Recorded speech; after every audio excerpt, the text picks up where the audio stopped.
Hello and welcome to another episode of Earstravagent Adventures, brought to you by Alonzi Travel. We have some special new people, new faces on the show from now on that I am excited to introduce you to. I don't know how my screen is going to show up on the recording, but up top is Abby. Abby, introduce yourself. I'm Abby. I am an avid lover of all things Universal, Disney, Harry Potter. Can't get enough of it. And I am happy to be here. And in addition to Abby, we have Mackenzie. Mackenzie, introduce yourself. Hi, I'm Mackenzie. I am one of the co-owners with Abby of Wave of Wand Travel, and we are excited to be joining. So if you couldn't tell, we are talking about the Wizarding World of Harry Potter today. We are all in our Harry Potter gear. I have my trusty Ravenclaw shirt. Abby, what's yours? I'm ready for the Tri-Wizard tournament, and look at that. Last name, customization. That's awesome. Disney World purchase. Very nice. Mackenzie, and I'm driving the night bus today. Nice.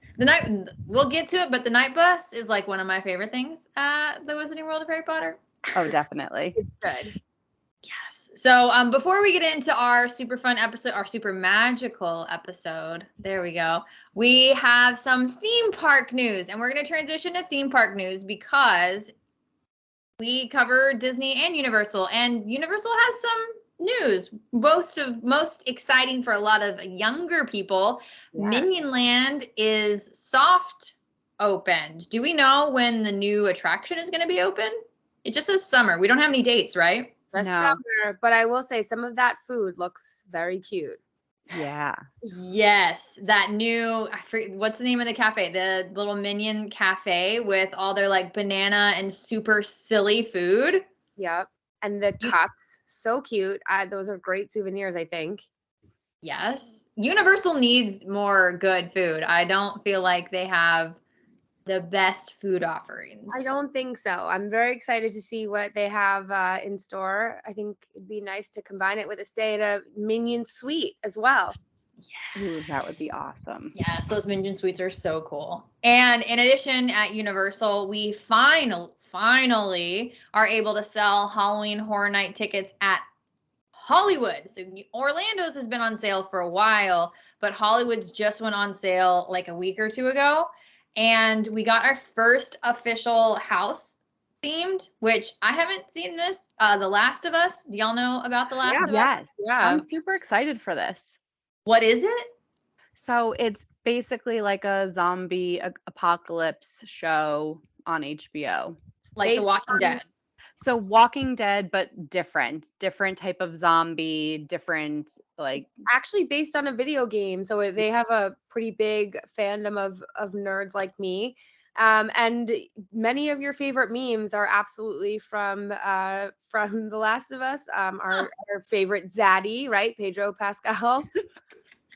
He stars in the show, so I'm excited to see what they do with that too.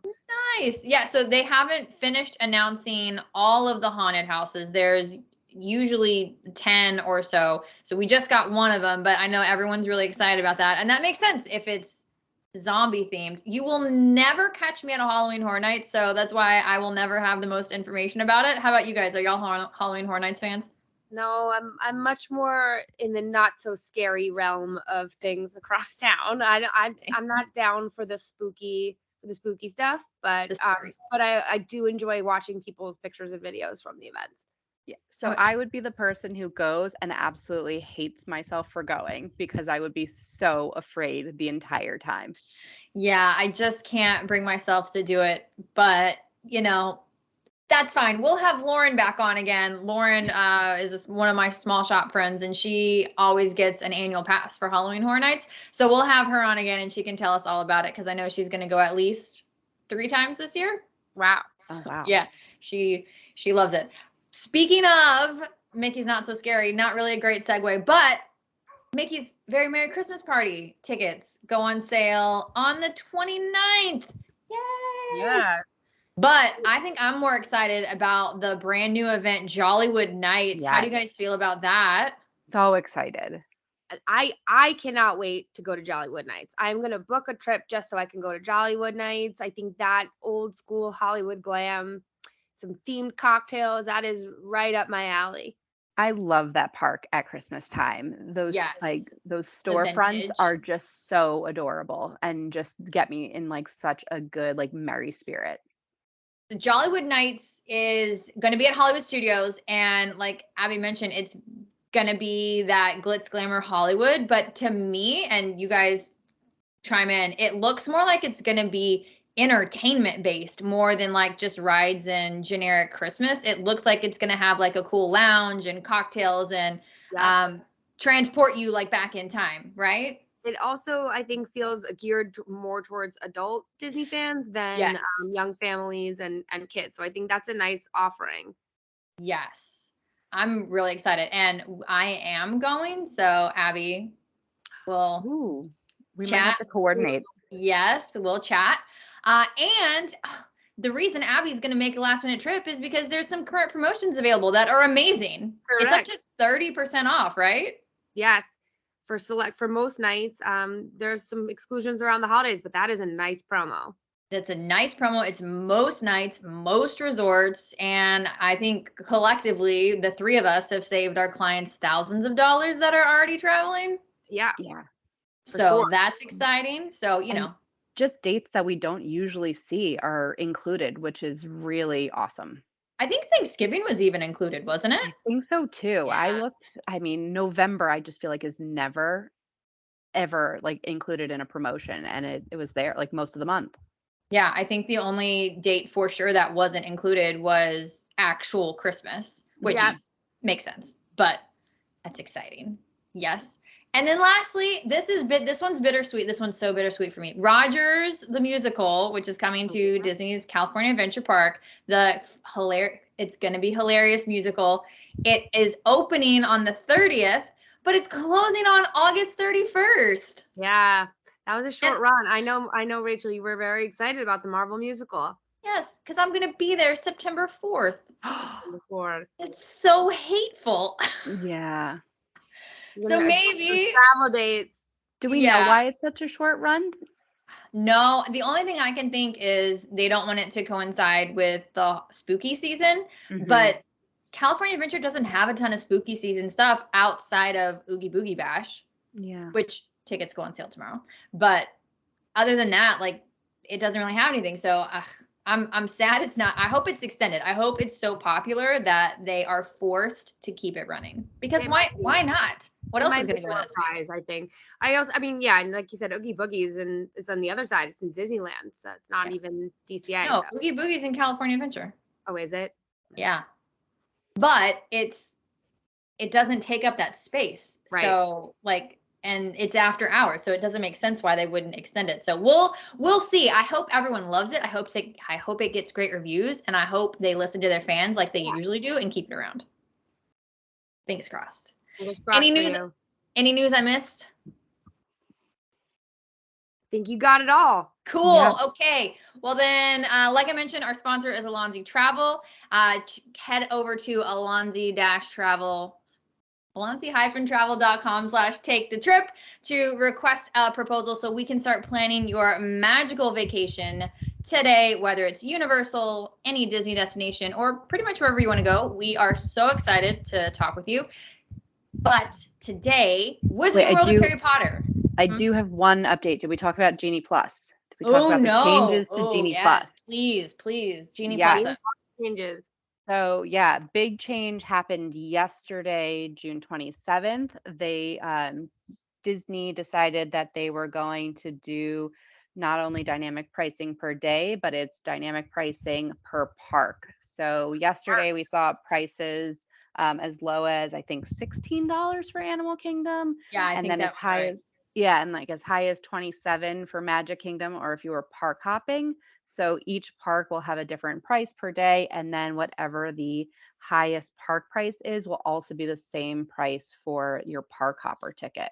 And then I think if I'm understanding this correctly, if one park sells out, then you won't be able to buy the park hopper Genie Plus option. Correct. So I think that makes it definitely more important than ever that people are focused and know if they're going to buy it going into the trip, or of course, leverage your friendly travel advisor Mhm. for strategies, tips, and of course, help making those purchases. But I think it'll be definitely more important to do that earlier in the day before you can be sold out of the park hopper. How do y'all feel about the changes to Genie Plus? Yeah. How to I think diplomatically answer this? Like I think the park hopping one I think it all makes sense, right? Because I Yes. usually tell my clients you don't need Genie Plus at Animal Kingdom because that's a park that you Mhm. could, on especially not busy days, do without Genie Plus. So I get it. I also am annoyed by it, but I get it.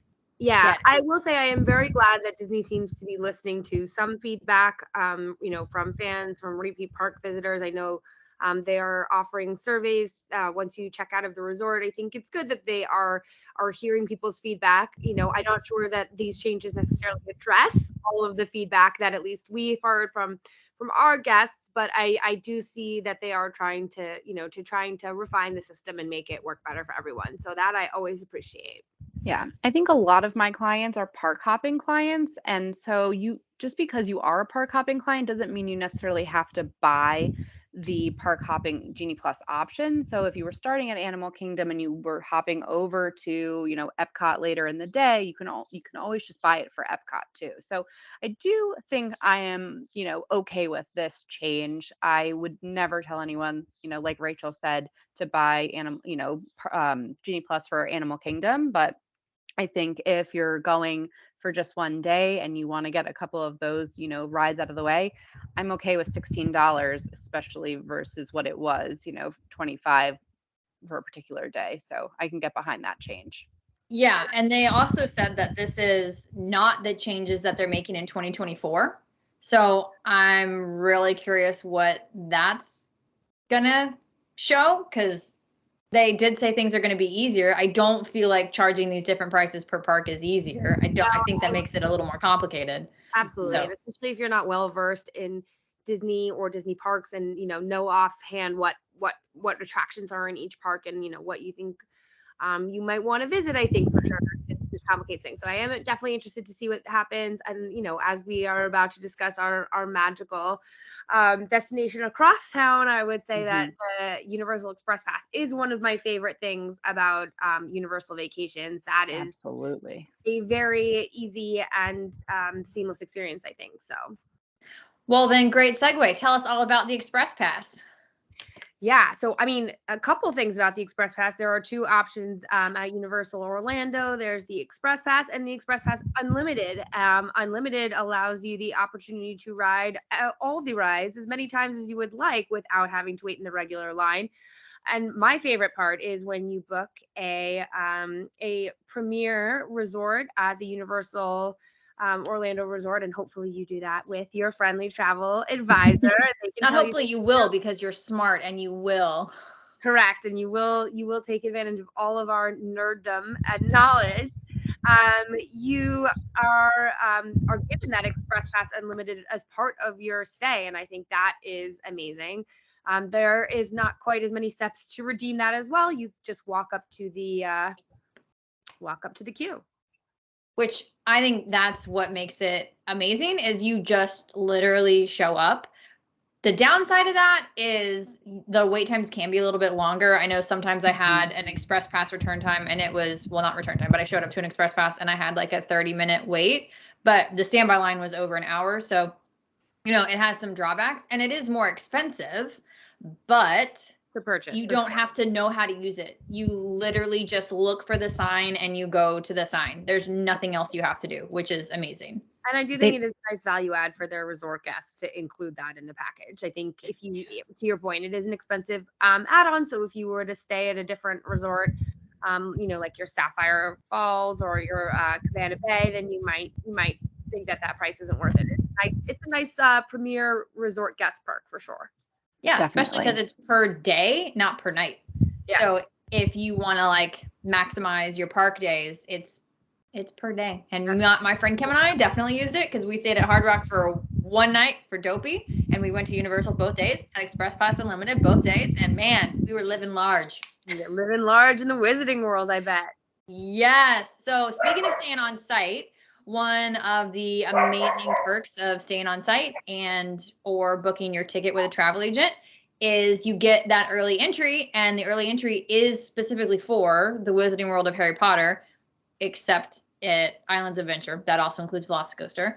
But let's segue into talking about our Mackenzie, your maybe favorite areas of the Universal. Definitely. Absolutely. So I do not know when they open. So like, don't ask me dates because history is not my, dates. Okay. So when did Hogsmeade open at Universal Orlando? In 2010, and I was there when it first opened. I cried tears of happiness. I sobbed when I heard Moaning Myrtle talk to me in the bathroom. It was, I think, at the time, definitely the best immersive park experience anyone had ever seen. It opened in 2010, and then I think the expansion into Diagon Alley opened in 2014. So, I think I think it's fair to say that it's still the most immersive. I think so too. I will say, I think, Disney has made some attempts at creating truly immersive lands, but I agree with that. I think when I leave, either Diagon Alley or Hogsmeade for other areas of Islands of Adventure or Universal, it takes my brain a minute to go like, wait, like I'm back here. I don't think of it as a land quite the same way. I also like that a lot of Muggle brands and conveniences don't exist there, right? You cannot purchase anything that doesn't exist in the in the canon of Harry Potter. No sodas or anything like that. I think that's a nice touch. It is definitely the most immersive. Yeah, and so like to your point, you walk in and you feel like you're there. So like, yes, tears of joy because what you imagined in your head reading the books or watching the movies or both, and you walk in and it is literally like you're there, like you're transported. That's the only reason I go to Universal, to be honest with you. It is the main drive. I agree. I think one thing that Universal has done really, really well besides Harry Potter is real thrill rides, especially like Velocicoaster, and there's some good ones. If you, like Rachel, are not into big thrill rides though, I think that that was probably not a park you'd be visiting. So I do think the Wizarding World is special that way. Yeah, so I'm not a big thrill ride. That's why I love Disney more, because it's not scary. But now with the Wizarding World of Harry Potter, I will spend like all my time in those sections, and my husband will have the Express Pass, and he'll go ride all the stuff that I am much too chicken to ride. And it's a very, best of both worlds kind of thing. But so the Hogsmeade, let's take you through a tour, because that one would open first, and it's like, to me, the most special. So Hogsmeade opened first. It's in Islands of Adventure. There are two entrances into the area. One is off of the Jurassic World area, which takes you closest to Hogwarts Castle. The other is through, what is that land called? What's Mystic Island? What's it called? No. Yeah. Lost Continent. Takes you through Lost Continent, and then that entrance is where the train station is for the Hogwarts Express. So when you walk in that way, you'll see the Hogwarts Express waiting for you. Sometimes there'll be a conductor there, and then you can meander through the very cute shops, the Owlery. You can stop into Honeydukes. You can stop into the Three Broomsticks. Plenty of opportunities to get, the Hogshead, plenty of opportunities to get butterbeer. You can visit Ollivanders to get a wand. The Owlery, the theming on the Owlery, man, with, look, the bird poop, great. Yes, it was great. I will say, as a true nerd, I was upset that Ollivanders existed in Hogsmeade when it first opened, because that is not canon, but I think they have done a nice job of tying it into the story and making it, appear as part of the world. But yeah, I think they did a great job. Yeah, because you're right, it doesn't belong there, but you still need to get a wand. Because at the time, we did not have Diagon Alley, so you had to have a place to get a wand. So I love that. And then, you continue past that, and then you're hit in the face with the gorgeous Hogwarts Castle. And you guys, impressed beyond words, right? Oh But yeah. yeah, that is stunning. And not only the castle itself, but that the queue is so themed.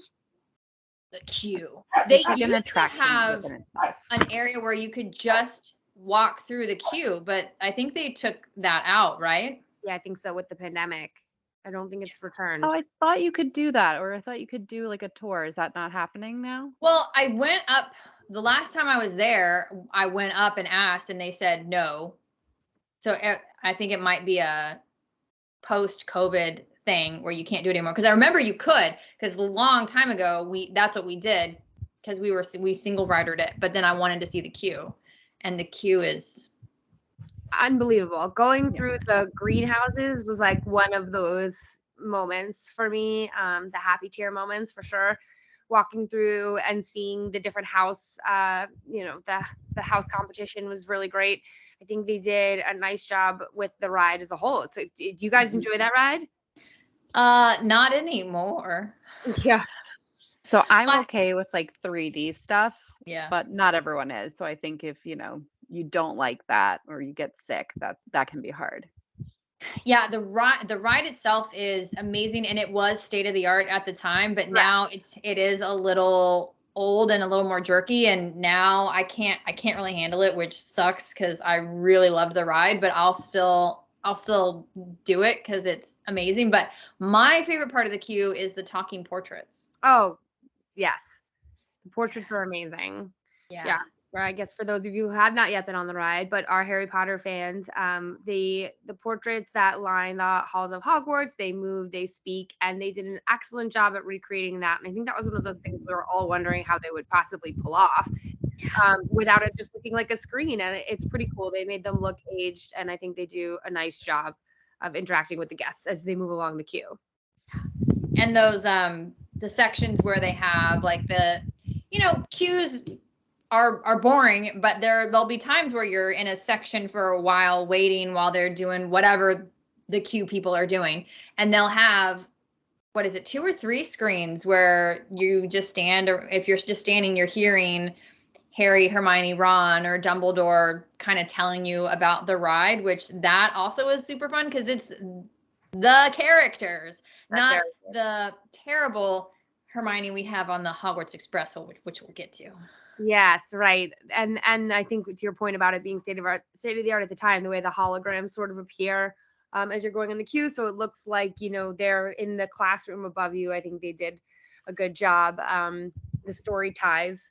Fun fact: they call you a Muggle when you enter the castle, which I took offense to. I was there to be a student, but it does make sense in the canon. So points for that. Have y'all taken your kids on the Flight of the Hippogriff? Flight of the Hippogriff. It's funny. I haven't taken my kids to the Wizarding World yet for a couple of reasons. Okay. My oldest son is 7, and we are just starting the 6th book. I am very afraid of spoilers, as any true nerd would be, I think. But also on a height standpoint, I think, again, he is a thrill ride lover. I think he would be unhappy not being able to ride everything that the parks have to offer. But I do really appreciate, like we were saying before, that they included a family ride in the parks, because there are definitely small Harry Potter fans and non-thrill loving Harry Potter fans, and the rest of the offerings there are quite thrilling. So yes. Mackenzie, are your kids kind of the same? Mine are too little, so 3 and 6 months, so not yet. Well, have y'all ridden it? Yes. Yes. Mackenzie, what would you compare Flight of the Hippogriff to at Disney? Oh, this is a good question. Yeah. I've got something in my head, but I'm curious what you think.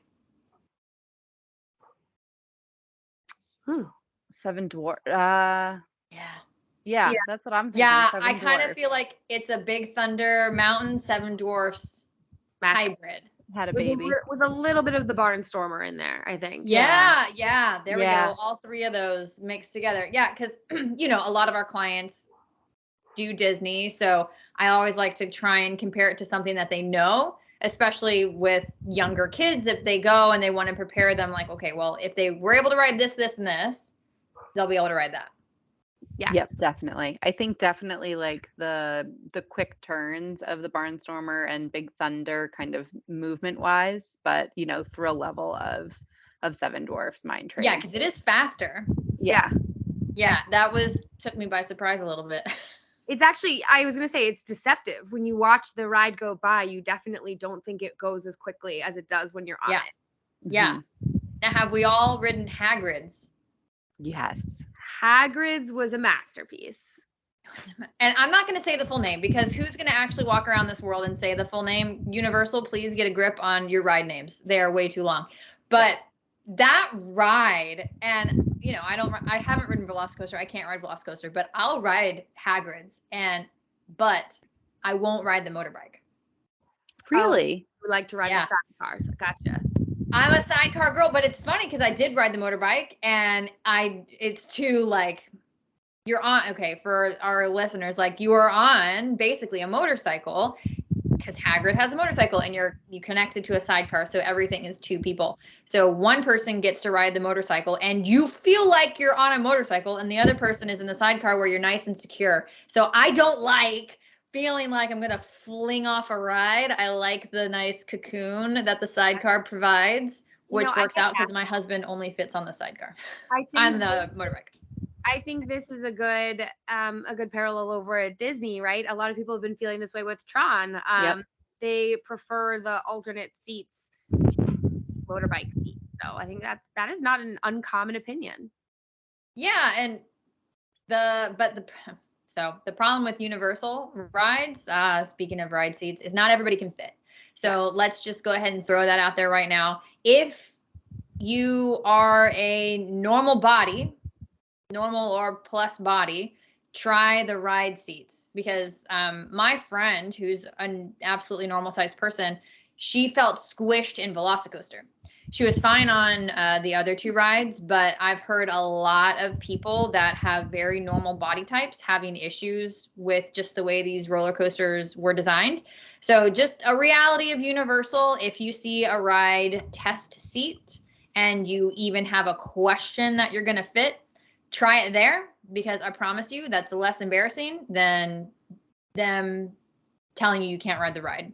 Yeah, we've been there. They're generally found in the front of the queue, and there will be Universal employees hanging around those if you do have any questions.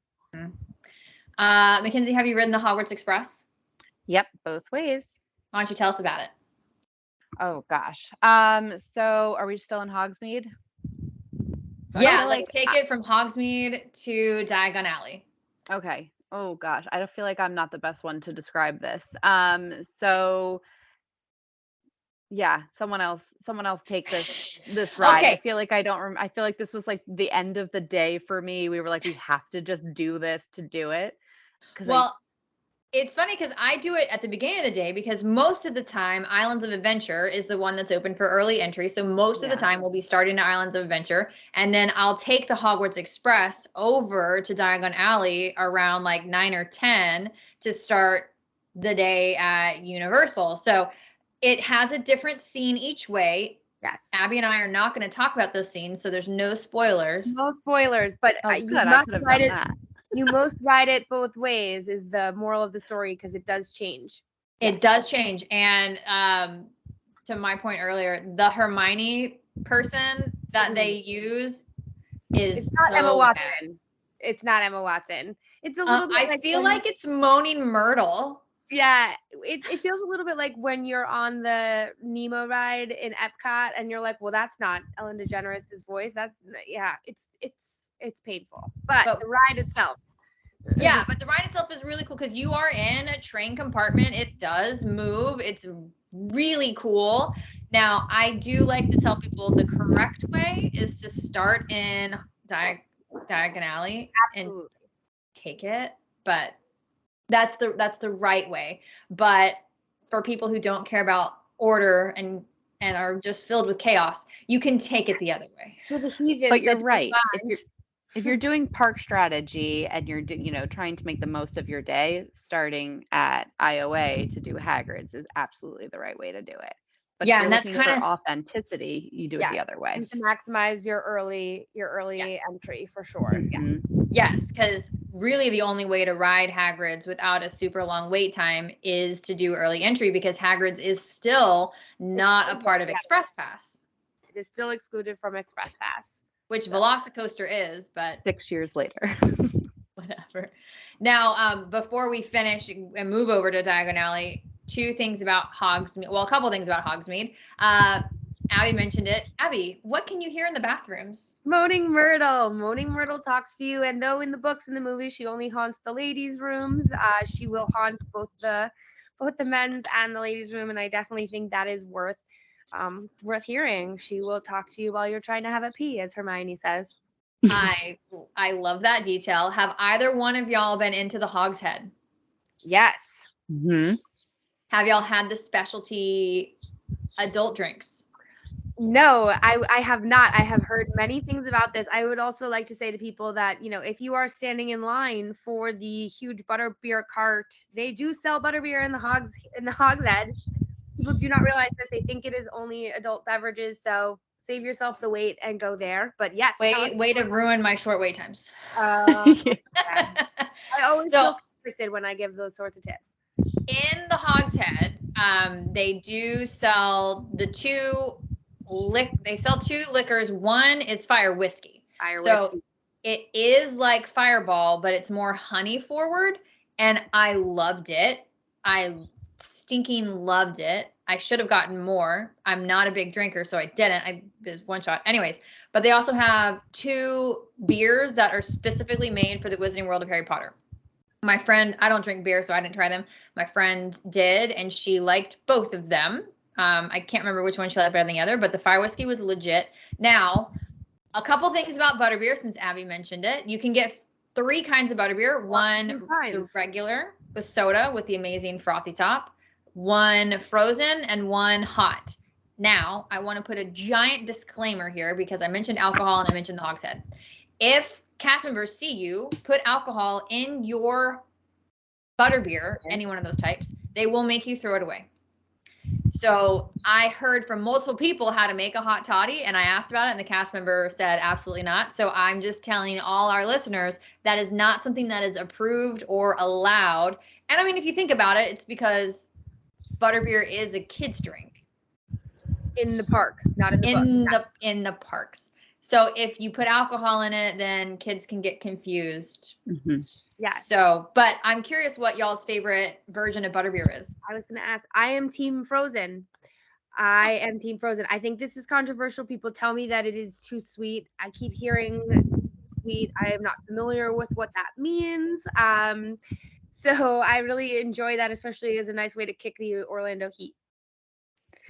Mackenzie? Yeah, so I had frozen last time and it is so sweet, Abby. I cannot. I felt like I was sick afterwards. I think the hot is probably my go-to, but honestly, this is unpopular. I'm not a butterbeer so fan. curious what y'all think actually sweet is because the frozen one is the least sweet of all 3. The hot is the most sweet of all 3. Oh my God. That's so funny. I think you might be the only one to say that to me, which Yeah. I'll take it, but people will constantly tell me. And I think it is the topper that is very sweet. And so maybe as it melts into the hot, you're getting a lot of it. I'm not sure. And I'm I think also it might talking, also I'll be, have 3 sips and that's it. It's I'll do y'all it. also don't drink a diet of sweet tea. So y'all don't know sweet. Correct. We do not drink sweet tea or say y'all that much, but yeah. So all my clients from Texas say the frozen one isn't as sweet because I think, Abby, to your point with the topper, the soda one, I mix the topper in and get all of that in there, and the hot toddy, it all mixes together too. But the hot one is my favorite. Yeah. Give me an IV of sugar. People ask what it tastes like. I think it tastes like cream soda on the bottom, and then the topper is very butterscotch forward. 100%. That's exactly what it is. Yes. Yeah. I also enjoy many of the butterbeer themed treats around the park. In the Honeydukes, the butterbeer fudge That's great. Love me some fudge. Yeah, what other kinds of butterbeer can we have? Ice cream butterbeer. Ice cream. Yep. There are Is that hard it? candy butterbeers now. They have hard candy butterbeer? Oh, I didn't know that. I thought Oh, there yeah. were 6 types. There might be. Are we counting each butterbeer beverage as one? Yeah. So we're halfway there. More than halfway there. Yeah, Right? so the 3 Hot, butterbeers, ice regular, cream, frozen. fudge, Isn't and there one more? What is it? well, if we count the candy. Oh, don't they have a thing in the? No, that's ice cream Like too. a potted. Isn't there like a Oh, potted? it's the pudding, isn't it? Yeah, that's what I was thinking. So okay, Oh. yeah. Yeah, cold, hot. Then there's the potted cream they call it. The There's potted fudge cream. and the soft serve. Yes, and you can get. I don't think they count this as one of the treats, but the hard Jelly Belly made a hard candy. You can get it at other for the true Harry Potter nerds out there. If you are visiting a Harry Potter exhibit, the one that's currently in New York, if you are in Leaves Den, the gift store there sells it as well. That is more widely available, but Yeah, so they probably don't count that one because it's Jelly Belly, but Yeah. the treats are amazing. So okay, we all kind of have a different opinion on butterbeer. I love that. A couple things that you can do in Diagon Alley that besides the rides we talked about, there's 3 rides. Hogsmeade, thank you. There's 3 rides at Hogsmeade. They also have some shows, 2 of them. They have the Frog Choir and the Tri-Wizard Spirit Rally. yes. And one other one. No, just those two, right? Right, except during Christmas, I think they have some special entertainment as well. But yes, I think the Frog Choir is great. It's silly It's in silly. the best way. Yes, The stupid toads are huge and they move, and I get a kick out of it every time. yes. It is. It feels very on theme for sure, I think. And the Spirit Rally is drumstag, sorry, Bobatons and Bobatons, yeah, Bobatons ladies. and Hogwarts. They all do their little activity, which I think is a lot of fun. And the Hogwarts Castle sometimes has a light show At night. sometimes. I think they stopped the current one. It's hard. It's not always on the app. This is my problem with the Universal app, which we will not talk about today because I can go on a tangent. But they don't always have the right information, so you just kind of have to like guess. But I saw it, and it was magic. It was magic. And they do a special one during Christmas and Halloween. And Halloween. So that's nice too. But we didn't talk about the wands. Do you guys all have wands? That's an activity. I was waiting till last for that one. Okay. Yes. So yeah, I do want to talk about wands because I have mine saying over here, but let's save that for last. Because it's my opinion the best thing. Agree. Okay, cool. Okay, so we are gonna take any hidden gems before we leave Hogsmeade that you guys know of, besides Moaning Myrtle, because I think that's the best one. Yeah, that would be my top pick. No, but there's some hidden gems over on the other side. Mm-hmm. The other side, they took Hogsmeade and were like, what were we missing? Let's add it all in. So let's head over to Diagon Alley. We just got off the Hogwarts Express and we are now in London. And Miss Night Bus, tell us all about the Night Bus. Oh my God. Okay, so you walk around and you're in London, and then the Night Bus is right there, and most of the time there is a driver, I would say, right outside who you actually get to interact with, which is one of the few characters from the books that you actually get to see like walking around, which is so fun. And then the bus itself just looks like it's straight out of the movie, and it's got like the beds and everything, and it is just so cool. It's one of my favorite things, hence the sweatshirt. And the talking head is Ernie. Oh yeah. Yep. Ernie. And I don't know how they do it. I don't know where that magic comes from, but they interact with you. Like, it's not canned responses that this thing has. They are talking to you. Yes. And for those of you more familiar with Disney, it is much like Mr. Potato Head in the Midway Mania rides in Toy Story, where they will talk to you and make comments like, you in the red shirt. So That's always a fun thing to watch out for. Where are they? Have you figured it out? No. And so Rachel knows this about me. I think Mackenzie does too. I do not like to understand the magic. I don't want to see how the sausage gets made. I don't want to see backstage. I don't want to know about the tunnels. So I'm really just like, Ernie is here with me. I'm on the night bus. This is great. I'm not a muggle. Yeah, I mean, you have to buy into the magic if you're going to be at the Wizarding World of Harry Potter. I'm just saying. Yeah. So after you have a lovely interaction with the night bus, because he's hilarious, and the puns that come out of these guys' mouths are hilarious. I love it. What other surprise can we find before we go in outside London? And there's two that I definitely want to make sure we talk about. The entrance to the Ministry of Magic, I assume, is one. The photo booth or phone booth. In the phone booth, yes, just like in the books, if you dial the word magic, I'm looking at a phone to make sure I get the numbers right. 62, where are we? 4. I'm like, guys, I used to T9 text. 4-2. 4-2, yes. Then if you spell out magic, you will hear the entrance to the Ministry of Magic for visitors. What's the other one? Is it Grimmauld Place? Yes. Number 12, Grimmauld Place, visible only to those of us who are in the Order of the Phoenix. And what is in the window? Creature. Oh, creature. Creature. Yeah, Grimmauld Place, like anybody can see Grimmauld Place, but you have to actually pay attention to see creature because he does. I mean, it's like every 30 seconds. He's kind of quick. Yeah. Yeah, but if you aren't looking and you're just looking at the door, like you won't see him slide the little curtain across and glare at you. I was going to say, it's like a look of disgust. Yes. He does not like people coming into his mistress's home. It is classic creature, and I love it. Creature antics right there. Yeah. So before we go into Diagon Alley, you came out of King's Cross Station. So it is actually King's Cross Station. And I have been to King's Cross Station, and it is nothing like the real King's Cross Station, to be honest with you. King's Cross Station in real life is huge and bustling and a little terrifying. But there is the platform 9 3/4. Now, I always tell my clients that are big Harry Potter fans, Abby, you probably know this. If you want a video or picture of yourself going through platform 9 3/4, someone else in your party has to wait. So the queue kind of makes an S curve.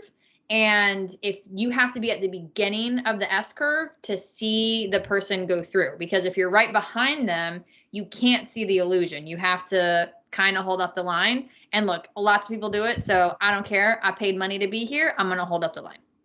Lots of people will, yes. But it is true. It is also an angle thing as well as, holding up the line.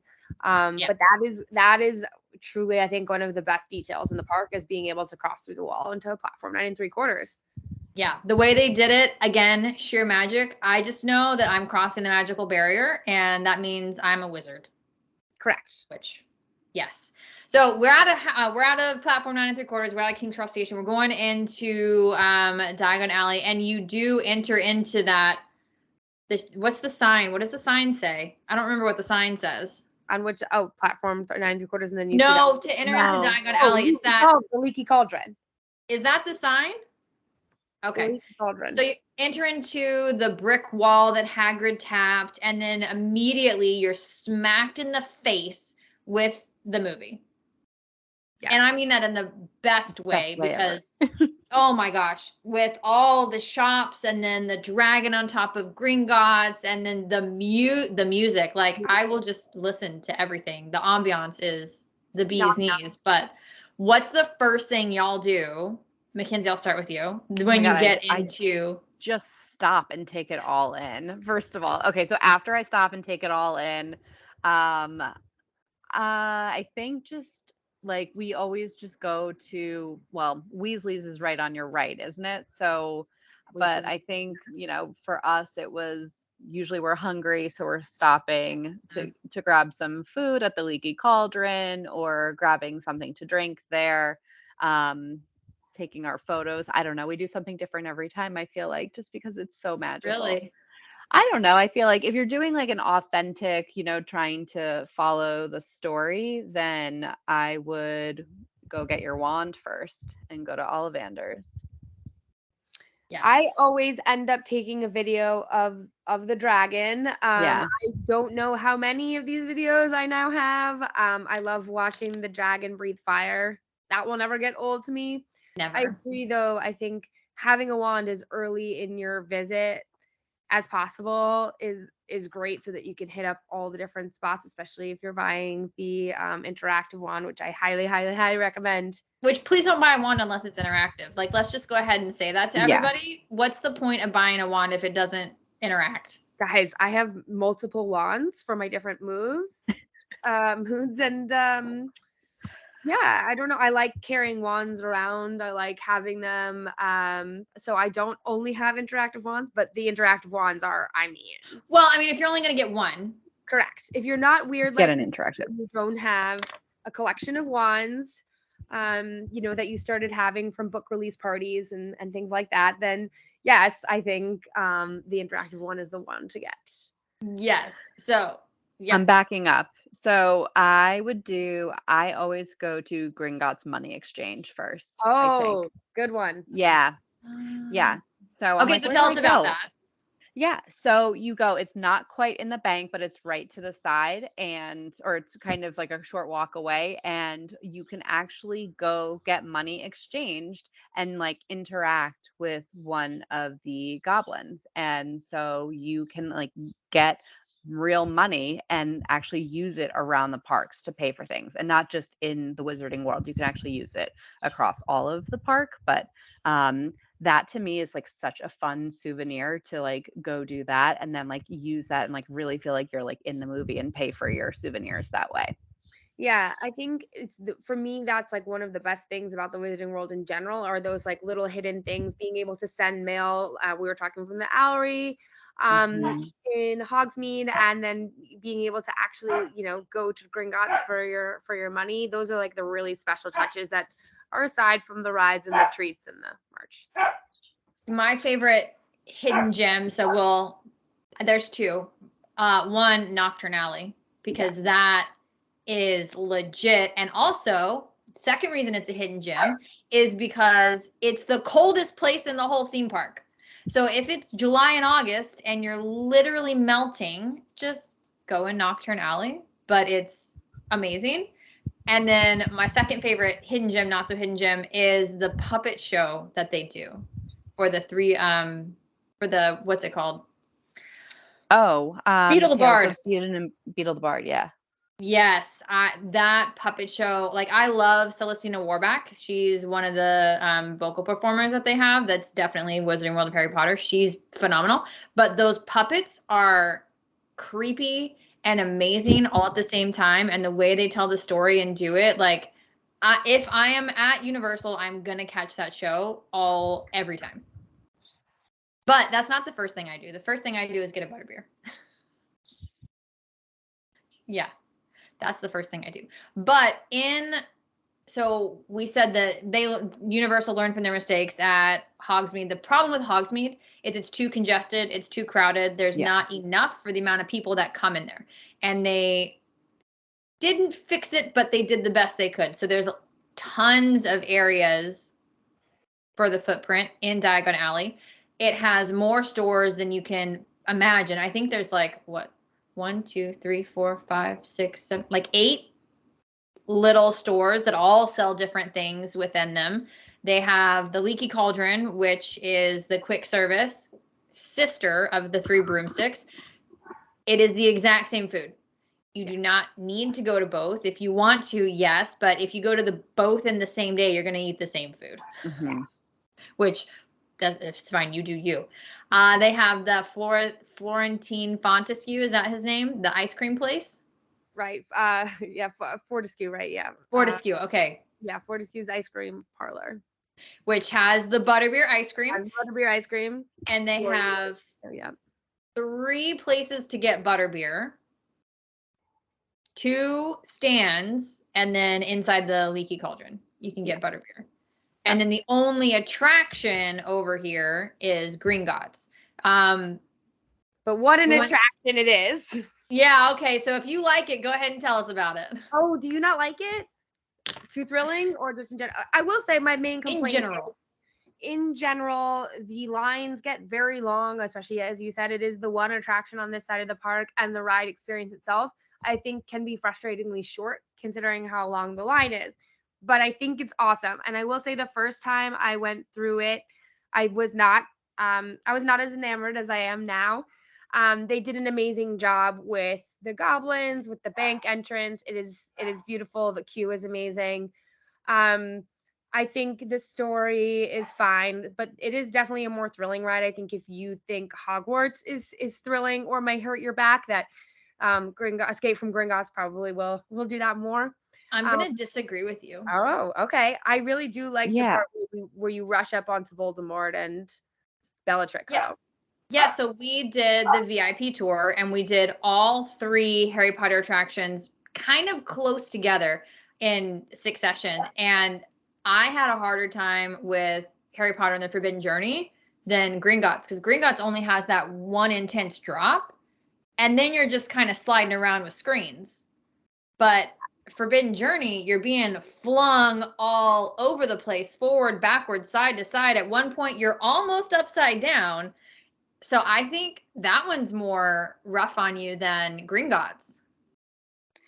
I did feel like I was gonna get sick on like Forbidden Journey. Like Yeah. I feel like I don't like normally get that, but that one does whip you Yeah. around. Yeah. That up near Yeah. upside down, was that from the tree? Yeah. I was From like, the yeah. Whomping Willow, yeah. But I do think like my back hurt more coming off Gringotts. Showing your age there, Abby. Yes, once you're in your 30s and your back hurts. My back hurts. For no reason whatsoever other than just existing in the Wizarding World. Yeah, I think that's true. But anyway, for those of you who have back problems, something to think about. But the ride, I think, is definitely more, it's definitely more modern, just being newer. I think both of them are starting to show their age a little bit now, but I mean, I'm 100% over the screens. Like, can we just not have screens on attractions? I think this is an interesting point about Universal in general, right? Like So many screens. Everything's simulations and almost screens. everything. It's so overused. And like, you didn't need it in Harry Potter and the Forbidden Journey. There was so much real elements. Like, yeah, I'm not going to go off on a tangent, but I'm really tired of the screens. Yes. So Leaky Cauldron, we talked about that. We talked about the attraction. Abby, did you want to add to Nocturne Alley? You're muted, but go ahead. Alley, I know I'm muted because my animals were getting loud. But although you can see my friend Minerva McPonicle over there, aptly named. So I think one of my favorite things about Nocturne Alley, when we've talked about this, I think, right? If you go to the Magical Menagerie and you are walking towards the bathroom behind Diagon Alley, you can interact with some of the snakes that live in the Magical Menagerie, and they speak parcel tongue, which is a nice touch for those of you who are Slytherins. That's a nice hidden gem. I don't think many people know about it. There is also a wand interaction spot not far from there, although we still have not talked about the interactive wands. But I'm saving it for last. So after Nocturne Alley, that's what we're going to talk about. So Nocturne Alley, that's my favorite part of about Nocturne Alley. What about you guys? The mood shifts there for sure. Yeah. I like the details that they have, and a lot of them you can't see. You won't see until you've been multiple times. Like this last time, I just saw the wanted poster for Fenrir Greyback. Oh, really? And it's not something. It's not in a place where you necessarily would look for it. Like the first time I went, I definitely saw the Vanishing Cabinet, and I clocked it, and I'm like, this is amazing. That's correct. The Vanishing Cabinet by Borgin and Burkes. Yeah. So there's like so many things in there, especially because it's so dark, that you just don't see on your first pass through. And I think in general with the Wizarding World of Harry Potter, there is so much detail with this. You will not notice all of it your first, second, third, fourth, fifth time. Like there's just so much there. And it's not just like a little alley. Like there's a significant path to get to Borgin and Burkes. Like just it's an actual store. You can go in, you can spend time in there. It's so well done. I love everything about that. Now, my actual favorite thing is a spell, but we'll talk about that in a second because it is my favorite thing. So there's only one ride there. We talked about the shows already. We talked about the food. We talked about hidden gems. So let's wrap up the Wizarding World of Harry Potter with, I think, our all favorite. Collectively, this is our favorite thing. Yes? It's the best thing they did. Yes. Okay, so I brought my prop. I've been holding it and I put it down. This is, there we go, an interactive wand. Mine, they don't sell anymore. So don't even try and break my wand. I will fight you. Ooh. Whose is that? This is nobody's. This is mine. So for those of you not watching on the video, I'm showing you the end of my wand that has the, what is it, RFID thing? It's the little, it's like a remote control. Basically, that's how it works, the spells. Sorry, Abby, close your ears. Yep. Yeah. But whenever you buy a wand, they'll give you a map. And the map has all the spell locations on it for Hogsmeade and Diagon Alley. And it tells you how to do the spells. And if you don't bring this with you, like the nerd that I am, you can go into the store and ask for one and they'll give you one. However, there are spell locations that are in Diagon Alley that are not on this map. Yes. One other thing too, if you do not have the map or looking for the secret locations that I'm sure Rachel will also be sharing with us, there are silver markers on the ground. Some of them are easier to see than others. They have the motion for the spell, so you can spot them that way as well. Yeah, I don't use the map anymore because I kind of know where they all are. But if you don't and you want some help, they're on here, and there's a lot. So one of my biggest tips for my clients is if they're big Harry Potter fans, I actually do spells during early entry because early entry is, of course, not as crowded. So it's easier to do the spells in all the spell locations early in the morning. And since I'm not a big ride person, I want to do all the spells. So that's actually what I end up doing. It's a smart time because then you're not waiting behind other people. It's a good idea. I like that. I also think people tend to think about hitting the Wizarding World in one day. I think that's a nice argument for not. If you are a ride person, spending one day's early admission at doing your rides, and the next day hanging out and doing some spells, catching the ambiance. It's nice. Right, because it's only the Wizarding World of Harry Potter plus Velocicoaster that is open during early entry. And it's nice to be able to, because these, like we've said a couple times, these areas get really crowded. So it's nice to just walk around when it's not super full of people and just see what you can't see when it's full of people. Do y'all have a favorite spell? I don't have a favorite spell. I definitely do. I'm sure you do. I want to hear yours. I'm still deciding mine. Okay. And I don't know why this is my favorite, but I love the suit of armor, making it crunch and uncrunch. Crunch and uncrunch. It's also like one of the easiest ones. So I don't know about you guys, but I love casting spells. It's like literally I go there just to do that and I will leave and I will be super content. But some of them are hard and I get frustrated and sometimes disappointed. So if I want an ego boost, there are several spell locations that I will go to prove to myself that I am a witch. I like it.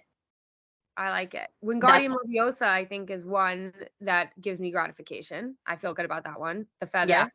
Yeah. I think the spell locations in general at Diagon Alley are more fun than Hogsmeade. Yeah. I think they vastly underestimated how popular this was going to be. I also think it's not, I mean, I know it wasn't not part of the original park plan. It was not available opening day. So at Hogsmeade, I think it feels more retrofitted. Yeah. They did not build it with that in mind. So they tried to squeeze in as many opportunities as possible. Whereas with Diagon Alley, they were able to build in more. I mean, I think listen, if I had it my way, the whole thing would just be Harry Potter. It would be, much bigger than it is, and we'd all be casting spells everywhere. But I agree with that. I think, I was thinking, yes, those little markers on the ground will tell you where they are. And yes, the maps will, but so will the giant herds of people standing around windows and displays. Yes. And there are cast members around that will help you because there are tips for casting spells. So Abby, plug your ears. There I said this is a remote. So if you are at a spell location, you want to aim for the little circle that has the red dots in it. And that's what activates the spell. And that kind of takes you out of it, but also like I want to be successful. So I'm going to find that so I can cast like my brain does backflips to make this make sense in my brain. And I'm not going to explain my brain to you. It's just it's a big mess. But you find the little icon, the basically radio button thing that has the red lights on it, and you aim for it. The couple things to keep in mind when you aim is these were made for children, not adults. So if you're holding as an adult, if you're holding your wand by your face, you're like 2 feet taller than a child. So a good note for an adult is to keep the wand by your hip. The other note is you want to keep your spell movements relatively small and concise. You don't want these big, giant, sweeping movements because the thing's not going to catch it. So keep it by your hip, keep it small and concise, and you'll usually be successful. Yes, that's true. I think people's inclination is to exaggerate it. Well, that's how they do in the movies. Yeah. Yes, and also when you're interacting with technology, I think sometimes people, try to think that bigger is better, but in this case, it is a small area that is receiving your movement. Did you figure out your favorite spell? Was it when I think it might be Wingardium Leviosa. It's a classic. I don't know. There's none that I understand what you're saying. It is frustrating when things don't work, especially if there's a lot of people behind you and you're sort of feeling stressed, like I got to do this. Yeah. Moving on, but really, I'm with you. I think if I just were able to like conduct my life as a witch, do my errands and do my spells, I'd be happy. I could leave the rest of the rides. Now, my favorite, not for me, but my favorite spell location to take people to is the one in Nocturne Alley. Do you know the one I'm talking about? I think I do. The door. The knocking. No. Right? So you haven't done the door properly then. Oh, so tell me. Yeah, you go to the door and it's mean. It's a Nocturne Alley. It's mean. You go to the door, you do the spell location, and the eye will open. When the eye opens, you grab the door. And you're shot in the face with air. So, like, to me, like, I know it does that because I've seen it happen to people and I had it happen to me. So if I take somebody who hasn't been to the Wizarding World of Harry Potter before and I want to chuckle, I'm sorry. I was raised on the Three Stooges, but if I want a chuckle, I will take you there and I won't tell you. But once the eye opens, I say, okay, you can go ahead and open the door now. Sorry. I think it's funny. I like it. Yeah. Do that next time. Well, wipe it from your memory so that way when I take you to Universal, I can do that to you and have complete and utter shock on your face when it happens. Yeah, then you can laugh at me when I inevitably panic. I mean, I'll probably make up some headcanon about why the air is flying in my face. It'll be fine.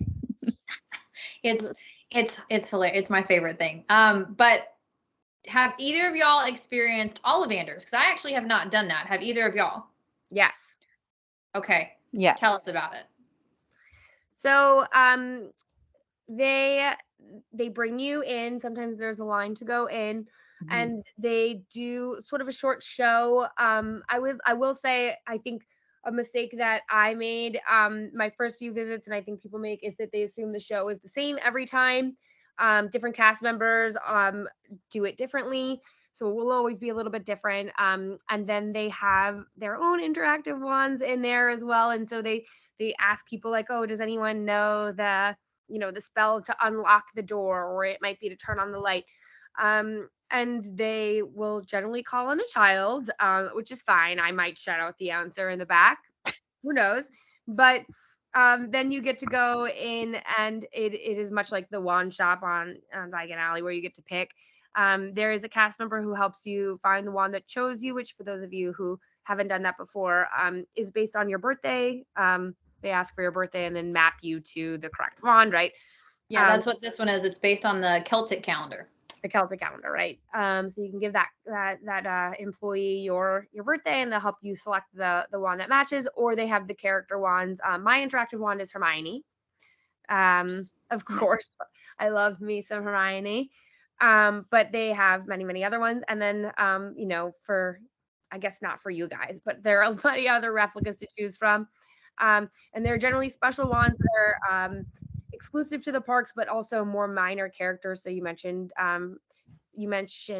Fenrir Greyback. I believe he's one. A lot of the Death Eater wands will show up there.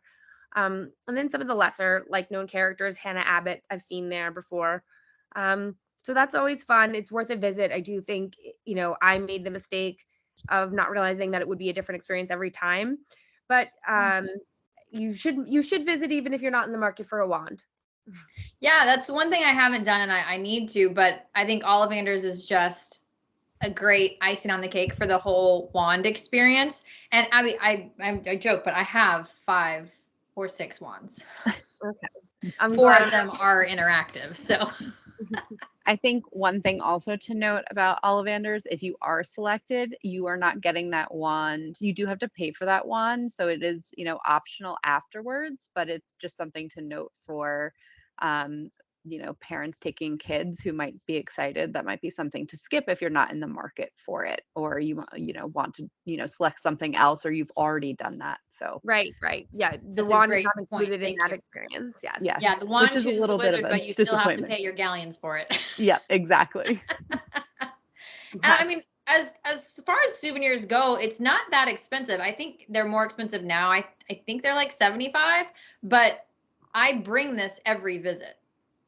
Right. I think It's not like you throw it away, Yes, I do think it's one of those things that I tell people to purchase early in the visit so that you are maximizing, your time in the park with the wand and your spend on that souvenir.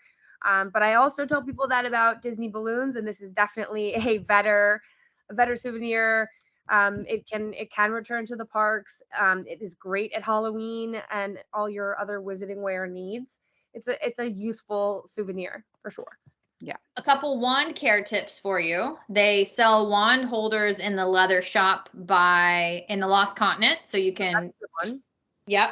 Another one I just saw recently, put an eraser cap on your wand tip, because if your wand tip gets scratched, it won't cast spells. Yes. Now, you can take your wand to be repaired, and they will repair it for free.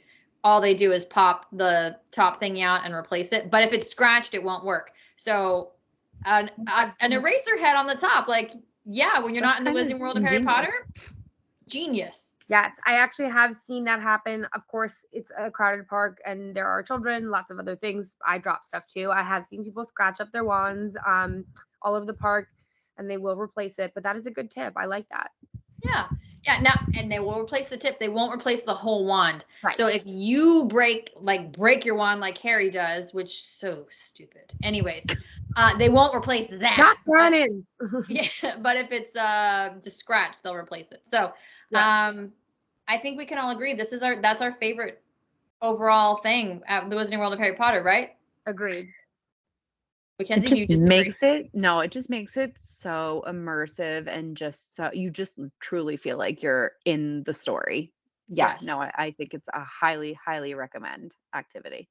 Which is why one of the reasons why I still think to this day it's the most immersive land, because it's the only one where you can actively participate. Yes, and I also think they have gone through great lengths to keep the Muggle world out. Mhm. People have feelings, I know, about these special sodas that exist in Galaxy's Edge, the ones that were tripping out all the TSA people. They look like grenades. Yeah. But I do think that he's looking at his little Hufflepuff shirt. There you go. For those of you just listening, my youngest son walked in. I feel a little better. He was homesick, and he is a Hufflepuff, right? Yeah. So yeah, so immersiveness, and I think it's great. So let's have our final thoughts on the Wizarding World of Harry Potter, and then we can sign off. Mackenzie, what are your final best tip for the Wizarding World of Harry Potter? Oh, best tip.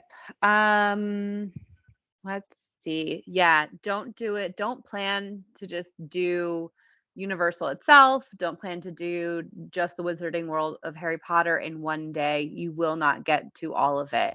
My best tip, honestly, is you need a park to park ticket. That is so key you need it to ride the Hogwarts Express.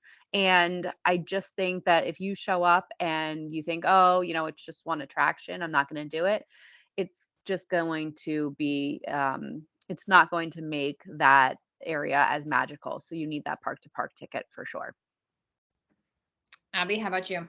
Well, I think, yeah, that is a good point. I think I've had people ask me if they just have 2 days worth of one park tickets, if they can see the whole thing. And the answer is technically yes, but you would not be able to ride the Hogwarts Express, which would be a big miss. I think we talked about doing the wand, like, early in your visit. I think if we're talking strategy, I would try and get out those big attraction rides in the early admission for the resort guests, and then head on over to get a wand. I think that would be it. And butterbeer fudge is delicious. All the butterbeer. Since y'all have already covered the main ones, I just always like to remind people about the shows that they have, because they're really good and they're well done, and it's, it just helps with the immersiveness of it. So yes, cast spells, yes, go ride the rides, do all that stuff, but also take time to see the shows because they are well done, well thought out, and very entertaining. Yes. Yeah. And like window thanks. shop. Sorry. Sorry. Oh yeah. Spend all your money. Definitely. All your stallions. Yeah. Spend all your money. Well, thanks for joining us for our episode on the Wizarding World of Harry Potter. We didn't even talk about Hollywood and Japan, but know that they're out there, and we'll circle back to them another time. But thanks for joining us, and we will be back next time for an episode that we'll surprise you with, because I'm not going to tell you what it is just yet. Bye. Bye. Thank you. Bye.